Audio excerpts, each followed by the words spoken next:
V ázijskej tematike ešte zostávame. Vítam medzi nami ďalšie dve dámy. Pani Tomášovičová, dobrý deň. Ďakujem pekne, Takisto je tu s nami aj Radka, ktorá si bude vychutnávať hydratáciu ázijského prevedenia, pretože dnes nám prezradíte, aký je vôbec rozdiel medzi tou európskou kozmetikou a ázijskou. Budeme spoznávať účinky práve tej ázijskej. Áno.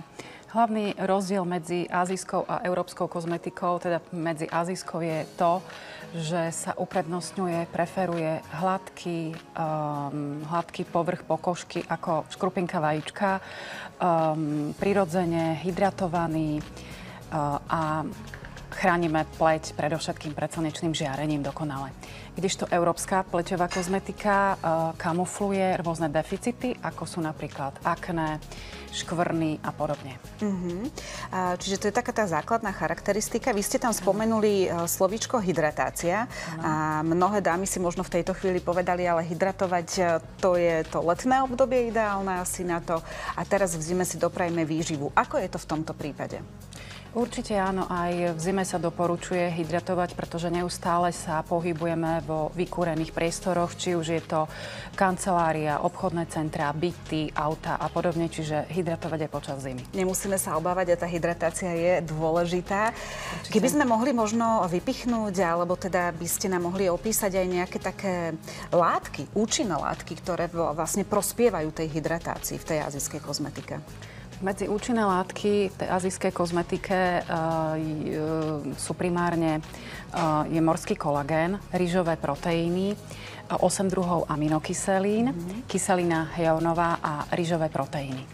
A to je vlastne všetko zamaskované aj v kozmetických rôznych prípravkoch. Áno. Keďže tu je Radka, a povedali sme si z toho časového hľadiska, aby sme to stihli, Radka má vyčistenú pleť, ale ideme teraz sa pozrieť na to, ako by mala vyzerať taká správna starostlivosť, aj teda ako pleť môžeme hydratovať. Jedna z možností. Vyčistiť si pleť je vždy asi ten prvý krok. Áno, ako ste povedala, Andrejka, je to základ, čiže moja modelka má vyčistenú pleť čistiacou emúziou, kvetinovým tonikom.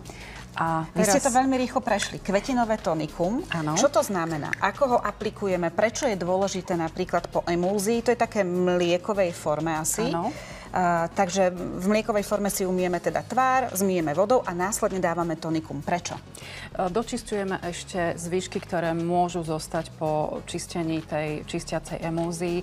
Pleť sa rozjasní, vytonizuje a navyše tieto kvetinové lupienky tiež dodávajú hydratáciu a dokonale prečistia aj bunky hlbšie v pokožke. A také tonikum dáme na ten vatový tampón a tak ešte zmijeme pleť. Áno, dávali sme na vatový tampón, jemnúko sme vklepali a teraz môžeme pokračovať vrstvením rôznych teda prípravkov. Áno. Čiže teraz následne použijeme očnú esenciu. Čiže to je taký krém. Asi taká, keďže rozprávate o esencii, tak je to ľahšia forma, predpokladám. Áno. Je to ľahunká forma, ktorú jemne vklepávame v časti okolí očí. A iba pod oči? Alebo môžeme si dovoliť dať aj pod obočie napríklad? Môžeme si dovoliť aplikovať túto očnú esenciu kľudne aj na očné viečko. Hej, aby sme dokonale hydratovali očné okolie. Presne tak, očné okolie.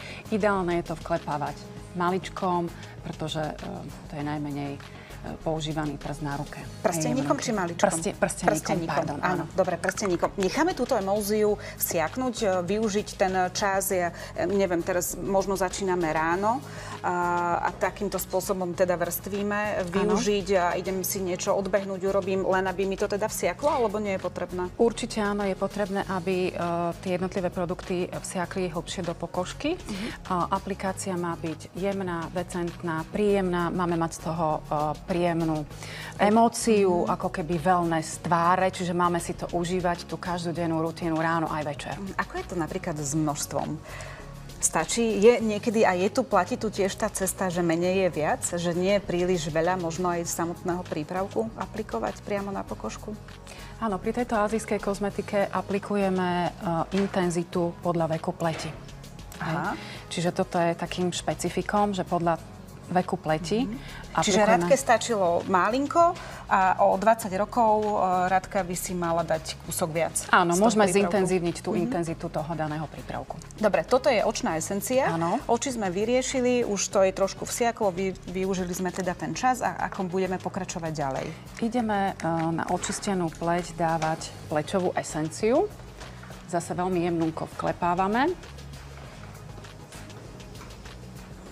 Pleťová esencia, prezrate, čo to znamená?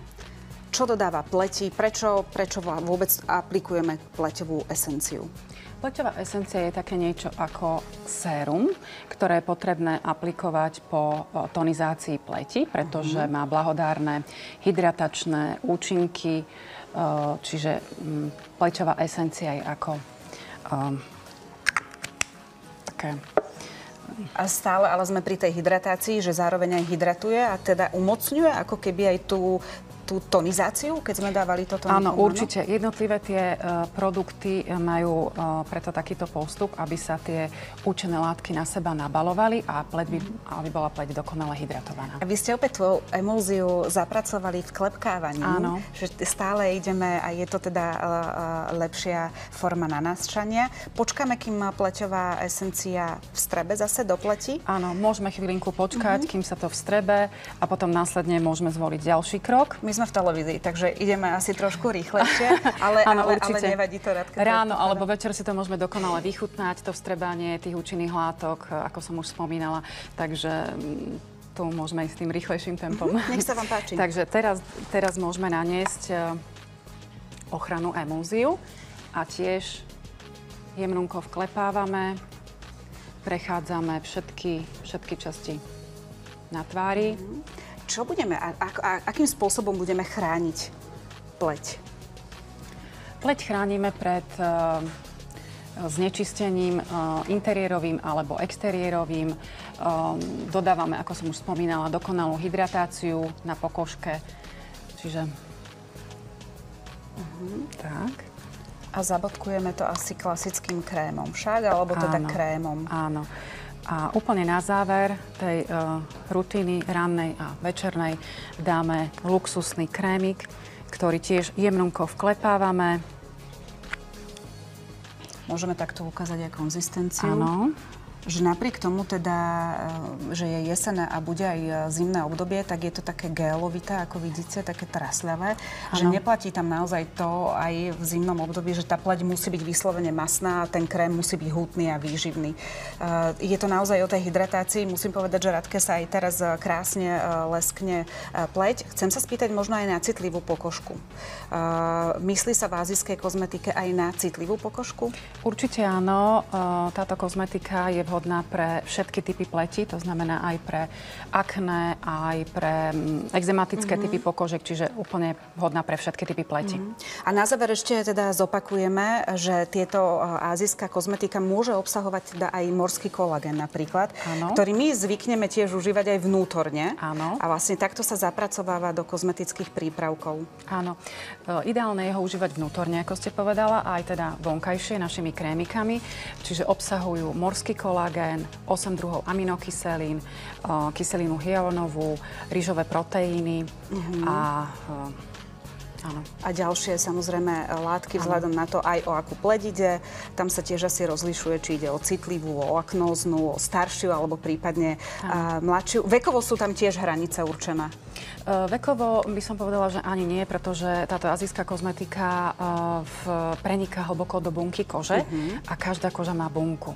Čiže ako som spomínala, tu je kľúčové na tej intenzite, na tej množstve. Presne tak, na tej množstve a na tej vekovej kategórii tej pleti. Dámy, veľmi pekne vám ďakujeme, želáme ešte pekný deň a v tej kozmetickej téme ešte zostávame, pretože teraz vám ponúkneme liečbu svetlom a konkrétne sa zameriame napríklad aj na svetlo červené.